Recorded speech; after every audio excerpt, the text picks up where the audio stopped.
Hey, what's going on YouTube? It's your boy Wes. It's been a minute since I last recorded a Kaiju number 8 manga review, so this week I'm going to be doing a double chapter review, which is actually a first for me. So yeah, this should be interesting. So chapter 86 opens with a Narumi-centric flashback and a slightly younger Isao. It makes me wonder just how old Narumi is supposed to be. I'm not sure if that was ever stated, but he's gotta be in his mid-20s right now, I assume. Seems like he joined the Defense Force around the same age as Kikoru is currently. Isao says the phrase, "show me your skills," which is clearly the origin of Narumi's classic motto, which is, "show me results." Or maybe it actually translates into "show me your skills" and that's just a translation error, I have no idea. Either way, it comes from Isao, really strengthening that bond between the two. Narumi's personality hasn't changed much. The dude is still incredibly petty in these flashbacks and still is present day. He tried to get Isao with the classic chalk eraser over the doorway trick, but flopped. He got bodied in kendo practice, got bodied in judo sparring, and got slapped up in power suit training too. Narumi's primary motivation seemed to be, in his words, wowing Isao. He wants to show him up and prove that he is superior in skill, but also impress and be acknowledged by him. Although, sadly, that opportunity has since been taken away from him by Kaiju number 9. We've seen the student-master relationship play out similar to this in plenty of other shonen manga, so it's not very unique, but I am curious to see how this develops nonetheless. And it was high time Gen Narumi received some sort of backstory to help flesh him out a bit more. Kaiju number 11 does somewhat represent Narumi's last chance at surpassing his master once and for all, but we'll get into why that is later on. So a couple of interesting things happened in this fight off screen, and I'm not gonna lie, I really wanted to see those things happen in real time, so I am slightly disappointed, but it is what it is, I guess.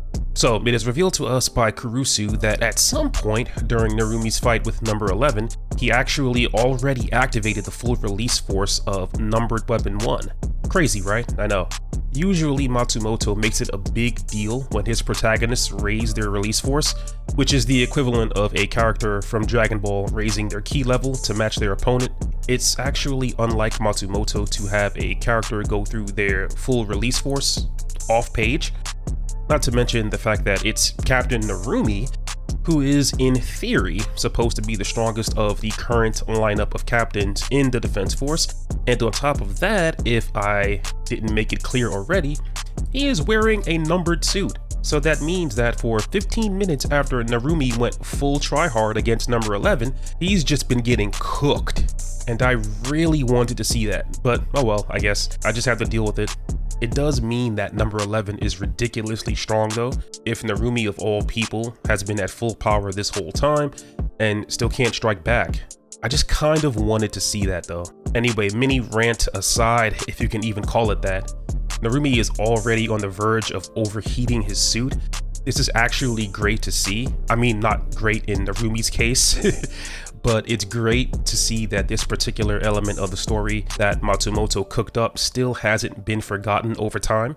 The latent danger of the Defense Force's power suits overheating literally has not been even remotely a threat since the fight between Hoshina and, I want to say, what, number 10? Yeah, number 10. Like, seriously. That's how long it's been since I can remember a suit overheating. And that wasn't even a numbered weapon. So I wonder what level of physical stress on the body it would entail if one of these powerful suits were to overheat. Hoshina was able to continue to move the suit through sheer willpower alone, but once again, that was just a regular suit.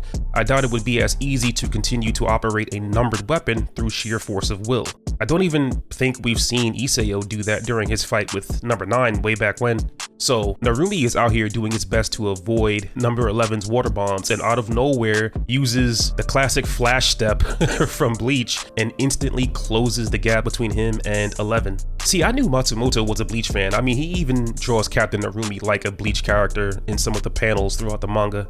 After Narumi breaks through number 11's offensive, he says something like RT-0001, which I'm going to assume is a reference to his ability granted to him by his special eyes he's acquired during a Kaiju to human transplantation surgery.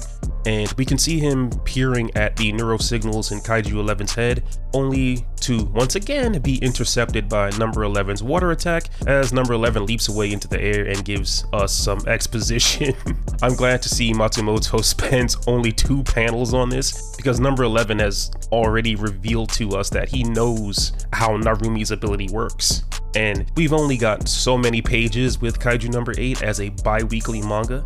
But anyway, number 11 reiterates that Narumi is out here frauding with fake future sight, when in actuality, he has a very light version of foresight that allows him to read the brain waves of organic material, but not inorganic material, such as number 11's water-based attacks. And here's an interesting detail that Matsumoto added in. I don't know how many people spotted this, but the fact that number 11's water-based attacks have an automatic homing trajectory is important, because if it didn't have that capability, then his whole power set against Narumi's power set would have just been one big plot hole.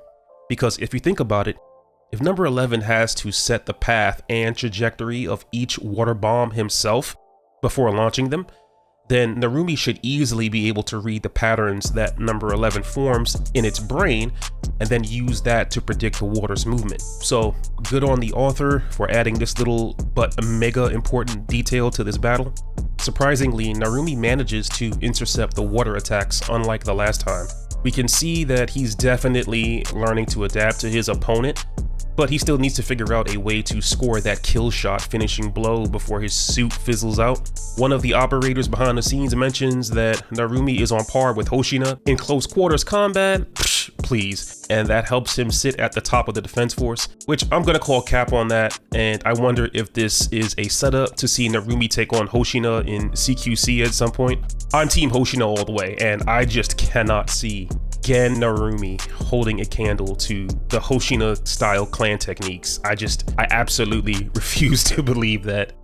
Narumi engages his squadron style technique number 1, which is called Eruption Slash, and I don't know if I ever mentioned this about these squadron style techniques, but I love the fact that they continuously return and aren't just one and done moves. Like in a fighting game in Kaiju number 8, every character has a signature move list that they will employ when it is best to do so, such as Kikuru's Thunderfall or Thunder Drop, I think, her Water Skimmer, Hoshina's Eightfold Slash, or Narumi's Eruption Slash, which we've seen him use before, and it's refreshing to see that. Like, I really like the continuity of attacks in this manga. Eruption Slash visually reads very good on the page too. I can envision exactly what Narumi is doing. It looks as though with a single slash of his bayonet gun sword, he is simultaneously pulling the trigger at the exact moment the sword is connecting with the target, creating a massive set of explosions trailing behind his sword. This is off topic, but gun swords are the sickest class in Final Fantasy XIV, so needless to say, I really like this weapon a lot. Number 11 is aware of how Gunsword technique number 1 works, and it's blocked automatically by the surrounding water, reminiscent of something like Gaara's semi-autonomous sand gourd in Naruto. When technique number 1 completely flops, Narumi goes in for technique number 2, Slash Salvo, and lo and behold, number 11 knows about that attack as well, so it also flops. Now Narumi has to deal with these sharp-looking water bullets that I know must hurt, because water, when released at the right pressure, can cut right through metal, so he is taking some big damage from number 11's attacks. That's just no bueno.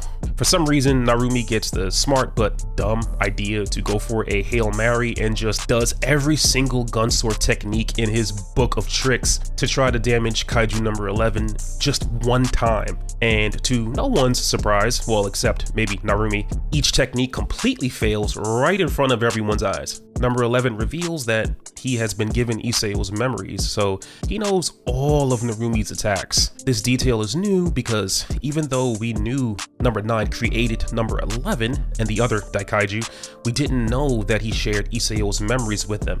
It does raise an important question though, because it sounds as though number 11 is the only Daikaiju to have specifically been given Isao's memories. Because if you remember, literally last chapter, number 15 tells Kikoru that she learned about the relationship between her and Iseo while she was using her brain jack ability, meaning that she wasn't given much previous knowledge about Iseo or Kikoru, at least as far as their personal lives were outside of combat.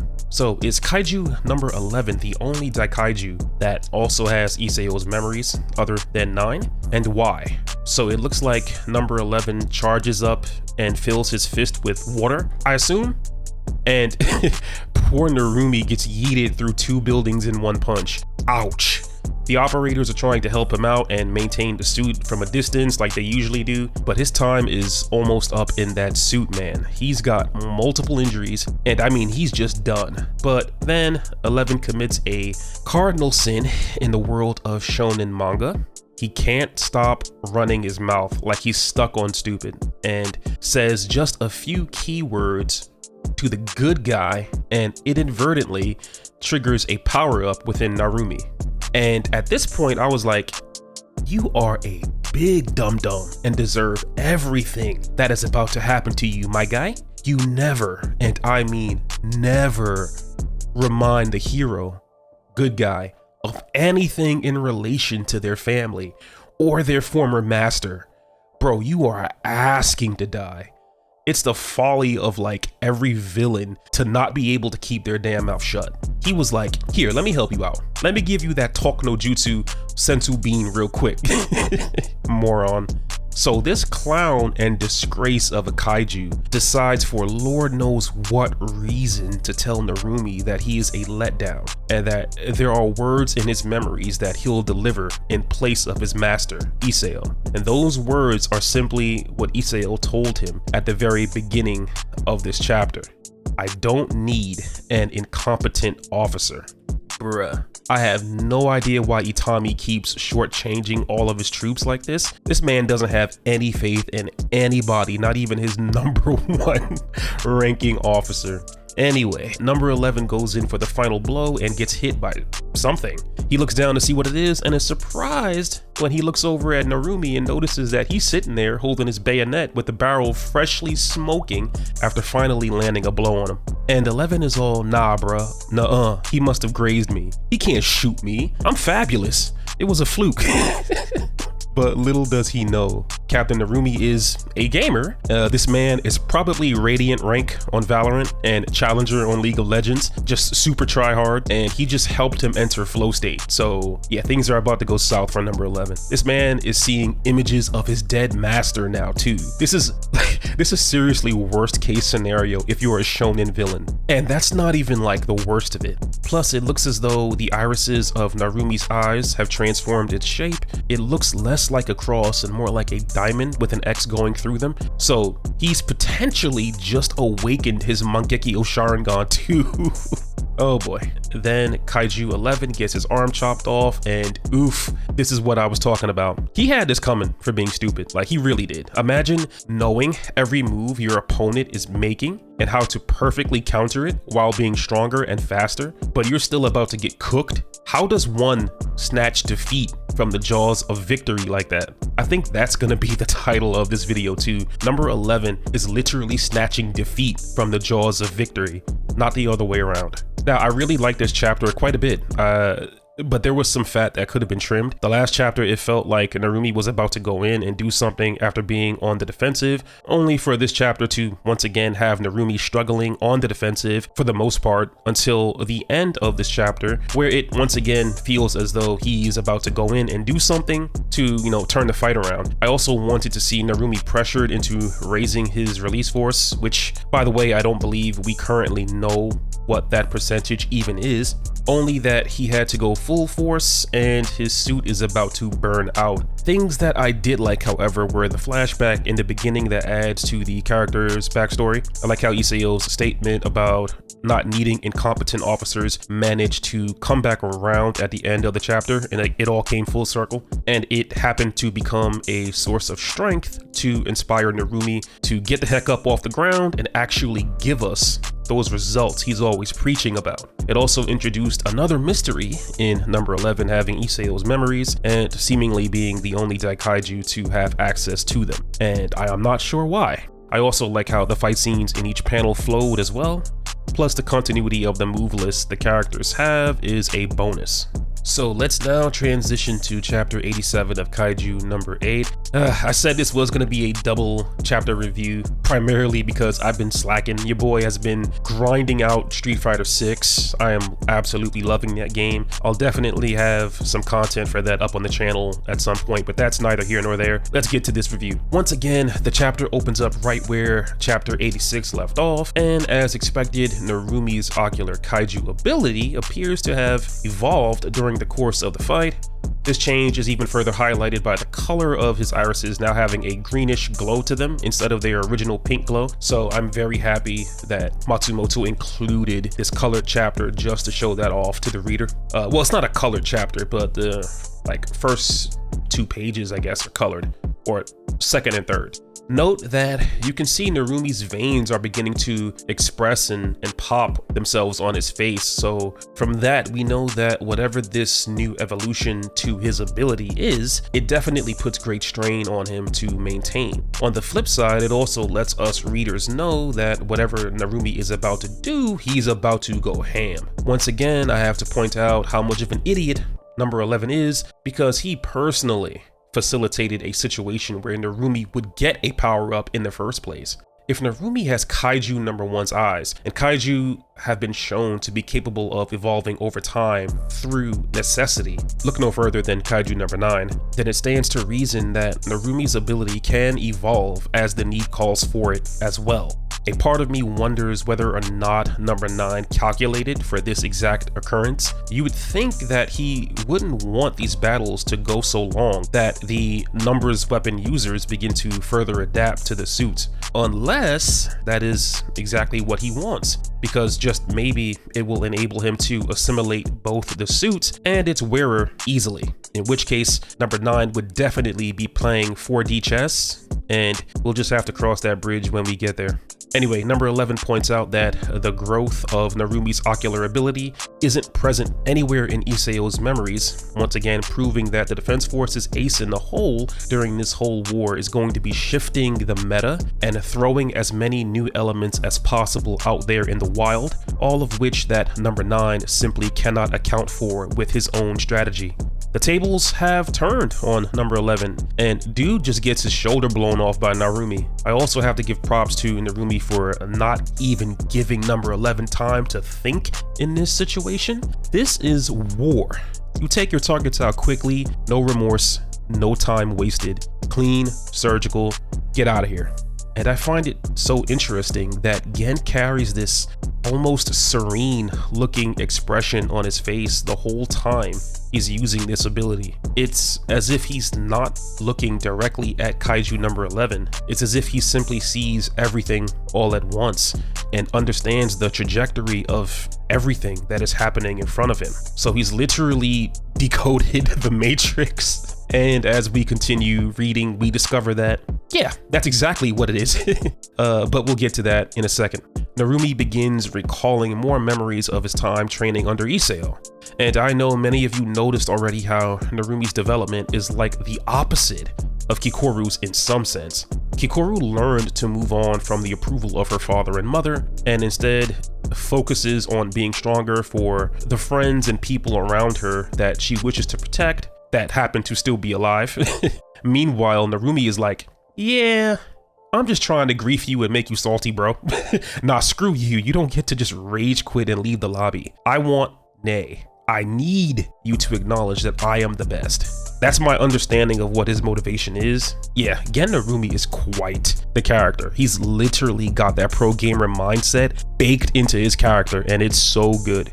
So Narumi's use of his ability is giving off abnormal readings to the operators overseeing the fight, and blood begins to pour from Narumi's eyelids due to the immense physical and mental strain an ability like this would believably have. Number 11 can't dodge, defend, or even see where Narumi is going to attack from next. His movements have become completely unpredictable to him now, even with his memory stat buff. And here's where number 11 begins to have a mental breakdown.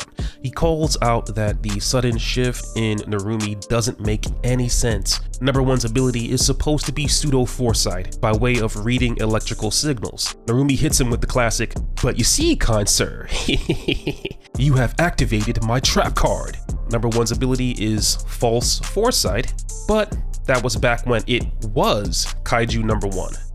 Narumi, with number one's eyes, can perceive electrons, temperature fluctuations, and vibrations in the terrain, so I mean, it's basically the Rinnegan from Naruto. The man is also Japanese Daredevil by this point. He comments that his ability is quite literally the power to see the future, and honestly, he's kind of right, so long as if everything in front of him falls under the normal confines of logic, I'd imagine his greatest weakness will still be the most viable way of defeating him, and that's the fact that while he is definitely strong, without the suit, his perception is useless. And with every eye on his armor that's taken out, that perception likely weakens. Lastly, and actually now that I think about it, this is probably the biggest weakness. Even with his high level perception, he still needs to be capable of physically responding to threats with force/speed equal to or greater to that threat. Otherwise, it doesn't matter if he can accurately predict what's about to happen. He's only gonna see himself getting clapped. Kaiju number one's ability didn't manifest itself during its time as a kaiju, but rather during its time as a numbered weapon under Narumi. So my thoughts immediately go to Kaiju number 9. Now that he has absorbed Kaiju number 2, we know that he has added its power to his own, and even then the full limitations of what Kaiju number 9 could do in his base form were a bit nebulous at best, so I could easily see something similar happening with Kaiju number 2. Whatever the defense force knows about Kaiju number 2 might as well be tossed out of the window at this point. I see all of this as foreshadowing for what's to come for the fight with 9 down the line. Also, Kaiju number 1 looks absolutely terrifying from the amount of eyeballs covering its body. It's got slippery tentacles, which also have eyeballs, and its mouth gives the appearance of being sewn shut. Like, no wonder this thing is so dangerous. It couldn't even get a bite to eat in peace. My goodness. I do like the visual imagery on the panel of Narumi riding on top of its head, letting everyone know that he has tamed its power and truly made it his own. That's so dope. Anyway, number 11 is all, stop the cap, you can't do that, it's not in Isao's memories, and just pay attention to the sheer focus of Narumi right now. The man isn't even looking at number 11 anymore. I mean, he is, but he's really just visualizing Isao in his place. Number 11 proper is more of an afterthought to him. That's how badly Narumi wants to defeat Isao. Number 11 is the punching bag and Isao's face is stapled to it. It's hilarious. This is actually wild stuff to read right now. The chapter ends with Narumi dropping one of the coldest lines in this manga. He tells 11, "I can already see your sliced up carcass," and then goes in for the final blow. Gunsword technique number 6, 7-branched sword, which is an actual mythological sword, by the way, or something like that. That brings us to the end of this long review, far longer than what I'm used to doing. I like to keep these things shorter if possible, but I've been going so hard on Street Fighter 6, and between playing that and working, I've missed separating these two reviews, which, by the way, I'll probably be dropping the review numbers scores that I give at the end of each video, at least for now, and just stick to whether or not I thought the chapter was a good one.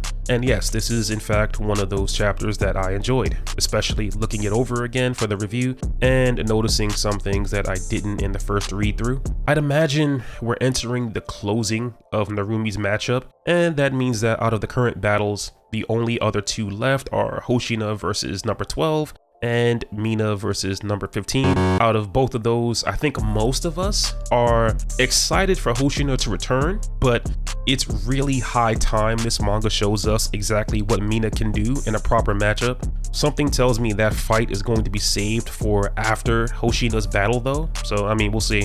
Wrapping up the video, if you guys enjoyed this kind of content, then click the thumbs up, leave a comment, consider subscribing, and hit the bell to stay notified. It's your boy Wes, signing off. God bless. Peace.